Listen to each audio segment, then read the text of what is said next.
12 años de matrimonio fueron una farsa, mi hijastro me odiaba y adoraba a su padre convicto. Descubrí que mis ahorros pagaron su fianza.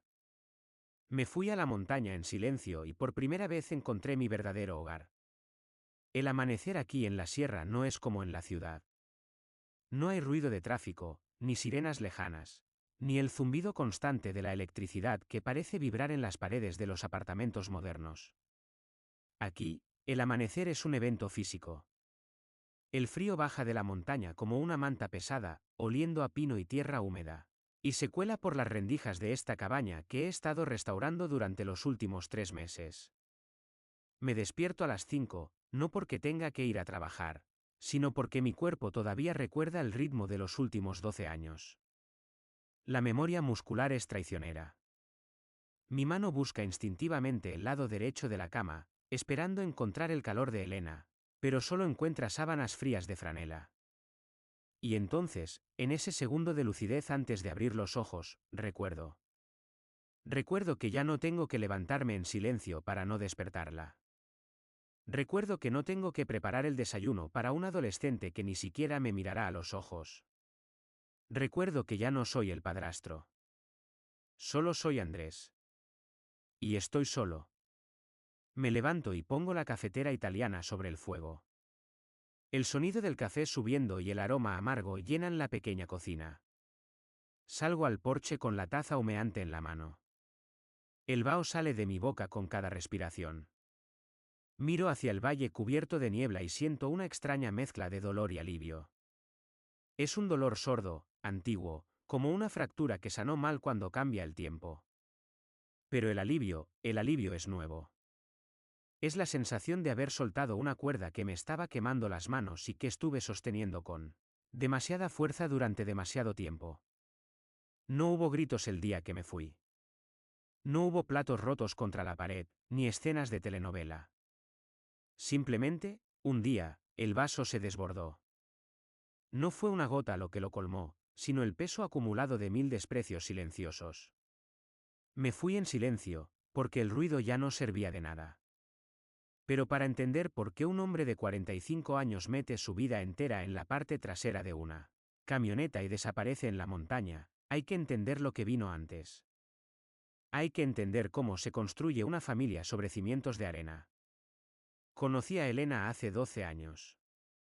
Yo tenía 32, ella 28. Nos conocimos en la sala de espera de una clínica dental, un lugar tan poco romántico como esterilizado. Ella estaba allí con Daniel. Dani tenía 5 años entonces. Era un niño pequeño, con ojos grandes y asustados, aferrado a la pierna de su madre como si fuera el único pilar seguro en un mundo que se derrumbaba. Elena lucía agotada. Tenía esa belleza frágil de quien ha llorado demasiado en secreto pero se maquilla cada mañana para enfrentar al mundo. Empezamos a hablar para distraer a Dani, que tenía terror al dentista. Logré hacerlo reír con un truco de magia barato usando una moneda. Cuando Dani sonrió, vi cómo los hombros de Elena se relajaban por primera vez en, probablemente, años. Me enamoré de esa vulnerabilidad. Me enamoré de la idea de protegerlos. Yo era un hombre estable, con un buen trabajo en arquitectura, una vida ordenada, pero vacía. Ellos eran el caos y la calidez que me faltaba. Su padre no está con nosotros, me dijo Elena en nuestra tercera cita. Su voz tembló al decirlo, una mezcla de vergüenza y miedo. Está cumpliendo condena. Robo a mano armada y agresión. Faltan muchos años para que salga. Tomé su mano sobre la mesa del restaurante. Sentí sus dedos fríos y tensos.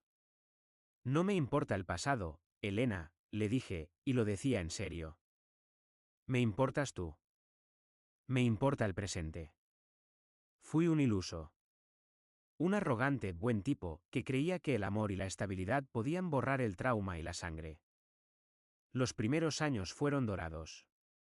No perfectos, pero sí hermosos. No intenté imponerle a Dani el título de padre.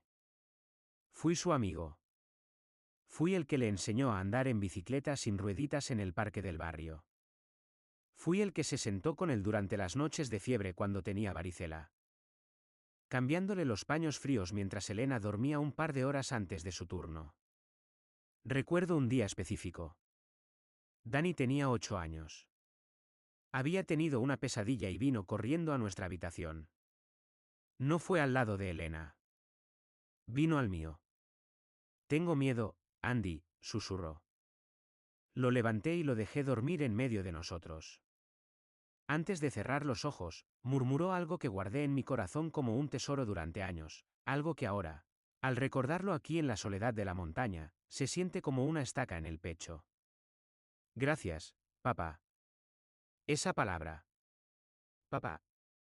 Elena me miró por encima de su cabeza y sonrió con lágrimas en los ojos. En ese momento, sentí que habíamos ganado.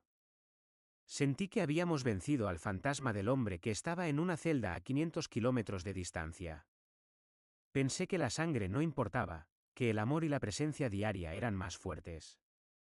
Qué equivocado estaba. El cambio no fue repentino. Fue como la erosión, lenta pero imparable. Empezó cuando Dani entró en la adolescencia, a los 13 o 14 años. El fantasma empezó a hacerse presente. Marcos, su padre biológico, comenzó a escribir desde la cárcel. Al principio, Elena escondía las cartas. Luego, por consejo de un psicólogo infantil que, maldita sea la hora, sugirió que Dani tenía derecho a conocer sus raíces, empezó a dárselas. Eran cartas escritas en papel barato, con caligrafía apretada. Cartas llenas de promesas vacías, de victimismo, de historias de honor distorsionado. Para un adolescente que buscaba identidad, Marcos no era un delincuente que había golpeado a un cajero hasta dejarlo en coma. No. Se convirtió en un mártir. En una víctima del sistema. En un tipo duro. Yo, en cambio, me convertí en el enemigo. Yo era el aburrido. El que pagaba la hipoteca, el que exigía que se hiciera la tarea, el que prohibía salir hasta tarde, el que ponía límites. Yo era la autoridad, y Marcos era la rebelión romántica. Tú no me entiendes porque tú siempre has tenido la vida fácil, me gritó Dani una tarde, a los 15 años, cuando le prohibí ir a un concierto porque había reprobado 3 materias. Mi papá sí sabe lo que es la vida real. Él es un sobreviviente. Tú solo eres un arquitecto aburrido. Me quedé helado en la cocina. Miré a Elena, esperando que interviniera. Esperando que dijera, oye, no le hables así al hombre que te ha criado, al hombre que pagó tus frenos, tu colegio, tus vacaciones. Pero Elena solo suspiró, cansada, y evitó mi mirada. Andrés, es solo un niño. Está confundido. No te lo tomes personal. No te lo tomes personal. Esa frase se convirtió en el mantra de nuestra casa. Si Dani me robaba dinero de la billetera, no es personal, está probando límites. Si Dani dejaba de saludarme, no es personal, es la edad. Si Dani hablaba con admiración de las peleas de su padre en la cárcel, no es personal. Busca una figura masculina fuerte. ¿Y yo qué era? ¿Una figura masculina de cartón? Empecé a sentirme como un intruso en mi propia casa. Una casa que yo pagaba, que yo pintaba, que yo mantenía caliente. Empecé a quedarme más tiempo en la oficina. Empecé a inventar viajes de supervisión de obra que no existían, solo para no tener que volver a casa y sentir ese frío, esa hostilidad latente que flotaba en el aire como gas tóxico. Pero seguía aguantando. Me decía a mí mismo que era una fase. Que cuando madurara, Dani vería la verdad. Que recordaría quién le enseñó a andar en bici, no quien le escribía cartas llenas de mentiras desde una celda. Hasta que llegaron los 17 años. Y entonces, las grietas se convirtieron en abismos, el aire en la casa cambió. Ya no era solo frío, estaba viciado. Era como vivir en una habitación donde alguien ha dejado el gas abierto, no lo ves, no lo oyes, pero sabes que cualquier chispa puede volar todo por los aires. Dani tenía 17 años y se había convertido en un extraño que vivía bajo mi techo, comía mi comida y usaba mi apellido en la escuela, pero me miraba con un desprecio que me helaba la sangre. Ya no había discusiones a gritos. Había portazos. Había silencios durante la cena que duraban horas, solo interrumpidos por el sonido de los cubiertos chocando contra la porcelana. Elena intentaba llenar el vacío con charla trivial sobre el clima o los vecinos, pero su voz sonaba fina y quebradiza, como cristal a punto de romperse. Yo empecé a notar cosas. Pequeñas inconsistencias. Dinero que desaparecía del frasco de emergencias en la cocina. Llamadas que se cortaban abruptamente cuando yo entraba en la habitación. Elena, que siempre había sido un libro abierto, empezó a poner su teléfono boca abajo sobre la mesa. Cambió su contraseña. Es por trabajo, Andrés, me dijo una noche, cuando le pregunté por qué estaba mensajeando a las 11 de la noche. El nuevo gerente es muy exigente. Quise creerle. Dios sabe que quise creerle. Porque la alternativa era admitir que la vida que había construido durante 12 años era una farsa. Pero la verdad tiene una forma desagradable de salir a la luz. A veces no es una explosión, sino un objeto pequeño, insignificante, que encuentras un martes por la tarde. Fue un martes. Había salido temprano del trabajo porque me dolía la cabeza, una migraña que me palpitaba detrás de los ojos como un martillo. Llegué a casa a las 3. El coche de Elena no estaba. Dani debía estar en el colegio. La casa estaba en silencio. Fui al garaje a buscar una aspirina que guardaba en mi caja de herramientas, un viejo hábito de cuando trabajaba en obras. Al mover una caja de trapos viejos en el estante superior, algo cayó al suelo con un golpe seco. No era una herramienta. Era un teléfono móvil. Un modelo viejo, barato, con la pantalla agrietada. Lo recogí. No tenía contraseña. El corazón me empezó a latir en la garganta, un tamborileo sordo y doloroso. Sabía que no debía mirar. Sabía que lo que encontrara ahí cambiaría todo. Pero mis dedos se movieron solos. Abrí la mensajería. Solo había un contacto guardado como papá. Me senté en el banco de trabajo, rodeado del olor a gasolina y serrín, y empecé a leer. Leí durante una hora. Leí hasta que se me entumecieron las manos. No eran solo mensajes de un hijo a su padre preso. Eran un plan. Marcos iba a salir en libertad condicional en 3 meses. Y Dani no solo lo sabía. Dani lo estaba esperando como a un mesías. Pero lo que me rompió no fue el amor de Dani por su padre. Eso podía entenderlo, aunque me doliera. Lo que me mató fueron las palabras que usaban para referirse a mí. No te preocupes, pa. El cajero me compró la moto. Cuando la venda, tendremos efectivo para tu fianza. El idiota no sospecha nada. Se cree que voy a ir a la universidad. ¿Qué risa? Aguanta un poco más. En cuanto salgas, nos vamos a vivir juntos. Mamá dice que nos ayudará. Mamá dice que nos ayudará. Sentí un sabor metálico en la boca. Dejé el teléfono sobre el banco como si quemara. Elena. Mi Elena. La mujer a la que le había sostenido la mano durante sus ataques de ansiedad. La mujer con la que había planeado envejecer en esa casa de la sierra. Me levanté y fui directamente al despacho. Abrí la caja fuerte. Revisé los extractos de la cuenta de ahorros, la que teníamos destinada para la universidad de Dani. Faltaban 5.000 euros. Retirados en efectivo hacía 2 semanas. La fecha coincidía con un mensaje en el teléfono del garaje: ya tenemos para el abogado, pa. Mamá lo consiguió. Me quedé allí, de pie en medio del despacho, con los papeles temblando en mis manos. No grité. No lloré. Simplemente sentí como algo dentro de mí se apagaba. Fue una sensación física, como si alguien hubiera bajado el interruptor principal de mi alma. La luz se fue. El calor se fue. De repente, la puerta de entrada se abrió. Escuché la voz de Elena y la risa grave de Dani. Habían llegado juntos. Andrés. Llamó ella. ¿Estás en casa? He visto tu coche.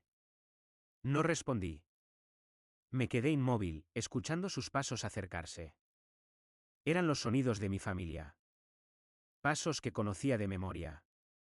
Pero ahora sonaban como los pasos de unos extraños invadiendo mi propiedad. Elena entró en el despacho. Se detuvo en seco al verme. Debió ver algo en mi cara, porque su sonrisa se borró al instante. ¿Andrés?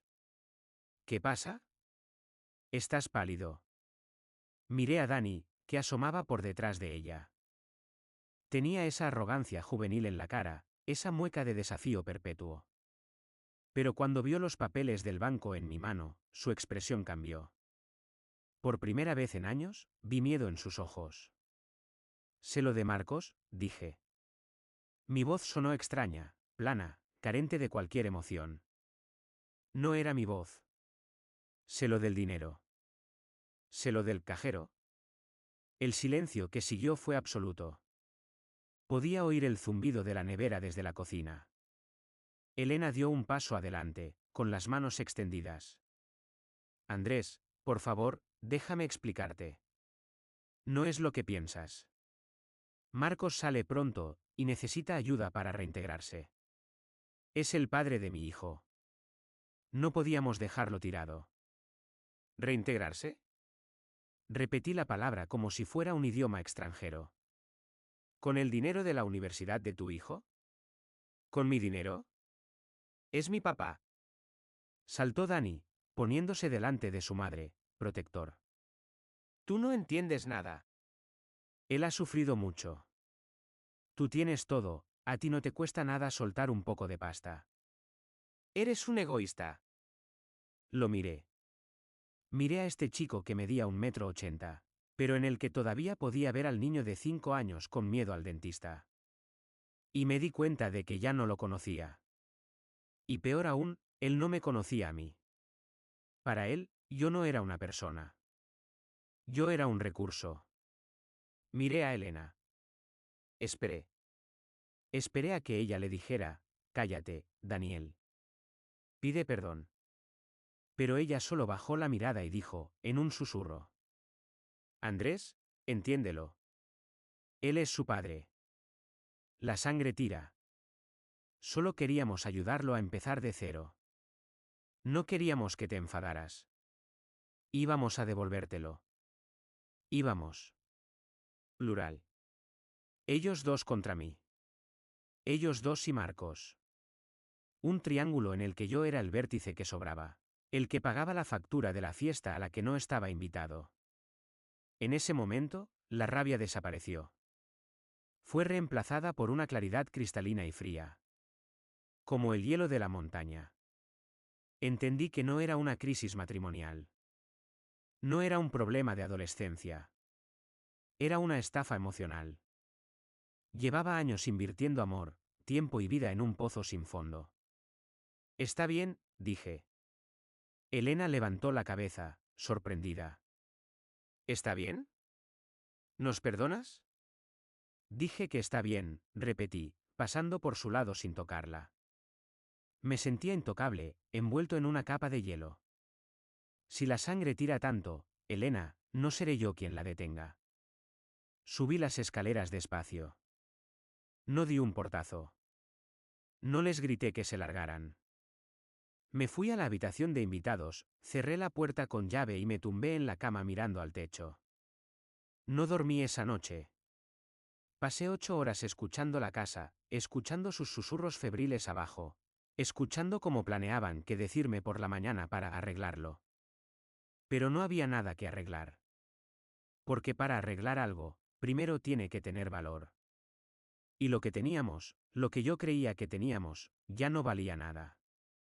A las 5 de la mañana, cuando el cielo empezó a clarear, tomé la decisión. No iba a luchar. No iba a negociar. No iba a competir con un fantasma convicto. Si querían a Marcos, tendrían a Marcos. Pero para eso, yo tenía que desaparecer. La madrugada se arrastró lentamente, minuto a minuto. Yo estaba tumbado en la cama de invitados, sin moverme, sin parpadear. Mi cuerpo estaba en el espacio, pero mi conciencia flotaba sobre mí, observando con una curiosidad clínica el desastre. Sentía un frío atroz, no un frío del ambiente, sino un frío interior que emanaba de la médula de mis huesos. Era la sensación de que algo vital, algo esencialmente yo, había muerto. Esa noche no perdí a una esposa y un hijastro, perdí una ilusión. Y la muerte de una ilusión es más devastadora que la muerte de un ser querido, porque te das cuenta de que lo que amabas nunca existió. La vida que yo creía que teníamos era una obra de teatro donde yo era el único actor que no sabía que estaba actuando. Fui el inversor. El patrocinador. El tonto útil. Escuché sus voces abajo. Murmuraban. Planeaban. Tendremos que decirle que lo perdonaremos a plazos, dijo Elena.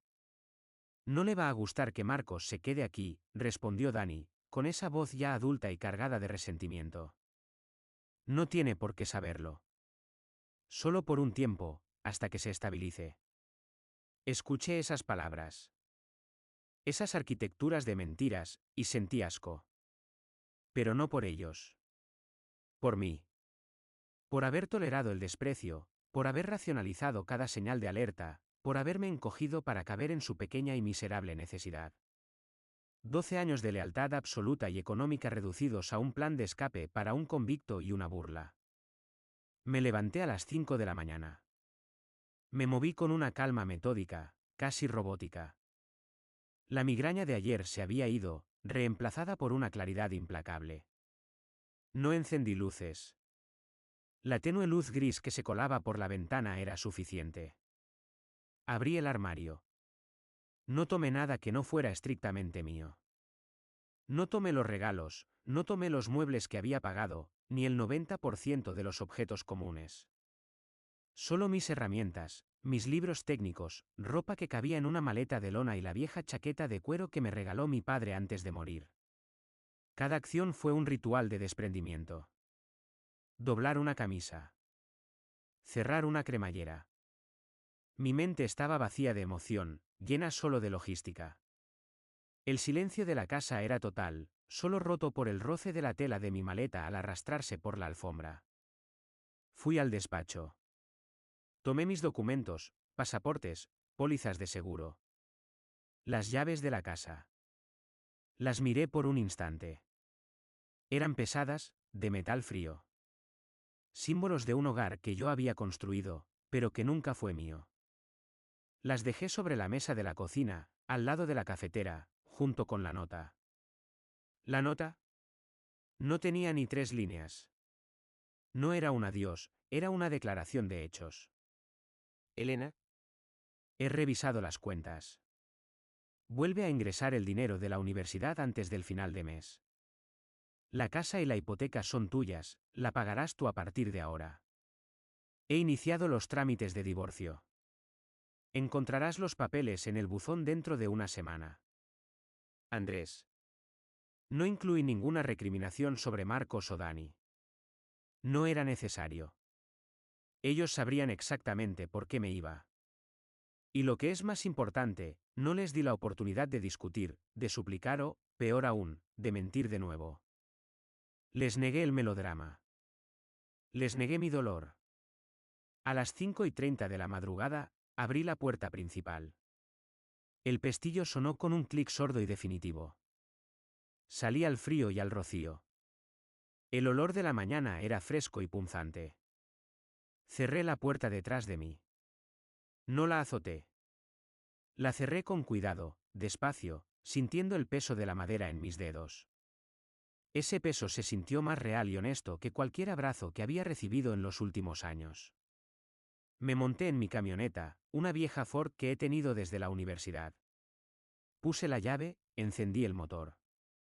El ronroneo del motor, ese sonido familiar y mecánico, fue el único consuelo en ese momento. No miré hacia atrás. Conduje durante 3 horas.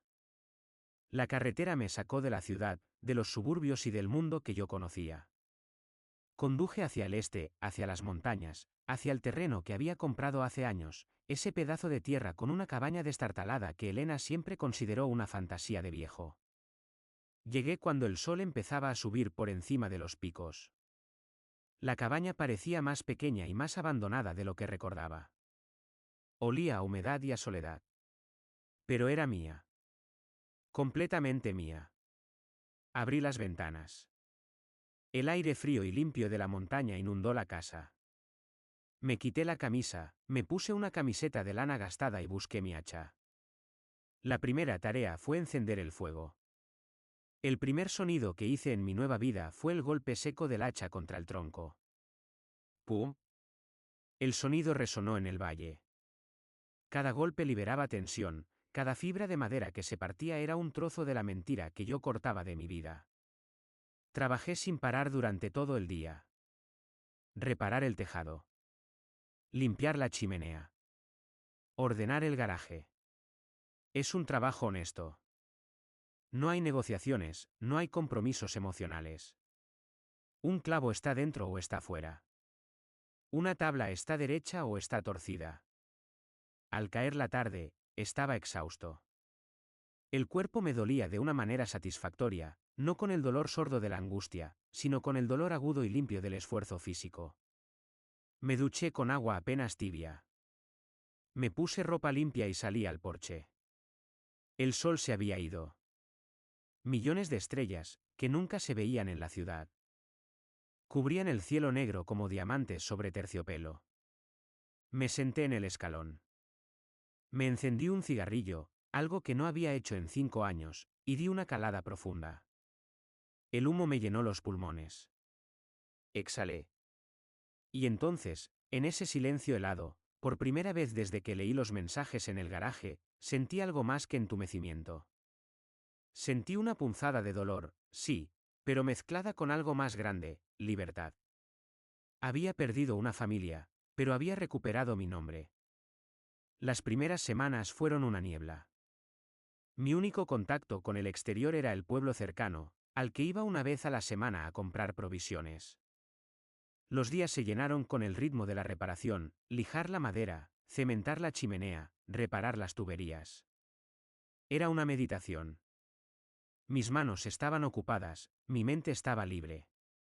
Comencé a dormir bien. 8 horas seguidas. El único sonido era el crepitar de la madera en la estufa. El olor era a humo, a pino y a tierra. Dejé de mirar el teléfono. Dejé de esperar una llamada, un mensaje.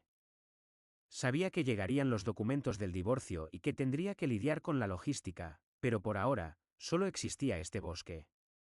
Un sábado por la mañana, estaba en la única cafetería del pueblo. Una mujer mayor, dueña del local, me puso una taza de café y una tostada. «Usted es el hombre nuevo de la cabaña, ¿verdad?», preguntó. «Sí, soy yo», respondí. «Trabaja mucho. Se le ve mejor que cuando llegó». Me miré las manos. Tenía cortes y callos. Estaban sucias. Estaban vivas. «Me estoy rearmando», dije. Ella sonrió, una sonrisa de conocimiento ancestral. «Aquí, la montaña hace eso. Nos quita lo que nos sobra y nos deja lo que necesitamos». Y en ese pequeño café, con el olor a pan recién horneado y la calidez del hogar ajeno, por primera vez, sentí una pequeña punzada de esperanza. Mi vida anterior no había sido solo una mentira. Había habido amor genuino, aunque no correspondido. Había habido verdad en mi esfuerzo. Y ese esfuerzo, esa capacidad de construir, era lo que me salvaría. Estaba aprendiendo a respirar de nuevo. A vivir sin el peso constante de ser el sustituto. Estaba en medio de una nueva vida, cuando el pasado decidió llamar a mi puerta. Y no fue por teléfono. Fue en persona, un mes después de mi fuga silenciosa, el pasado no llamó a la puerta. Se materializó. Yo estaba en el porche, lijando el marco de una ventana con esa concentración brutal que solo da el trabajo manual. Eran las 3 de la tarde. El sol de otoño era bajo, dorado, y calentaba la madera. Oí el sonido de un motor que no reconocí. Un coche subía por el camino de grava, un sonido ajeno al silencio del bosque. Era el coche de Elena. Su viejo sedán blanco. Dejé de lijar. El corazón me dio un vuelco, no de miedo o emoción, sino de sobresalto, como si alguien hubiera puesto un objeto desconocido en mi campo de visión. Se bajó del coche con torpeza. Llevaba una chaqueta que yo le había regalado hace 3 Navidades. El cabello, que antes me parecía tan vibrante, se veía opaco bajo la luz del sol. Parecía cansada, envejecida. Y, lo que es peor, parecía fuera de lugar. La vi allí, entre los pinos y la tierra, y me di cuenta de que ella nunca perteneció a este lugar. Ella pertenecía a la luz artificial, al ruido de la ciudad, al drama. Caminó hacia el porche. Sus zapatos, demasiado finos, resbalaban en la grava. «Andrés», dijo. Su voz era un hilo, más suave de lo que recordaba. No respondí de inmediato. Me quedé mirándola, con la lija todavía en la mano, cubierto de serrín y sudor. No sentía nada. Ni rabia, ni alegría, ni nostalgia. Era como mirar una fotografía antigua, reconociendo a las personas, pero sin ninguna conexión emocional con el momento. «¿Cómo me encontraste?», pregunté. Mi voz era neutral, plana, como la de un notario. Las coordenadas de la escritura. Las encontré en el buzón, junto con los papeles del divorcio. Sabía que no irías muy lejos. Siempre quisiste esta cabaña. Se acercó a 2 metros de distancia y se detuvo. Buscó algo en mis ojos, alguna señal del hombre que la amaba incondicionalmente. Pero ese hombre no estaba en el porche. Había muerto en el garaje, leyendo mensajes.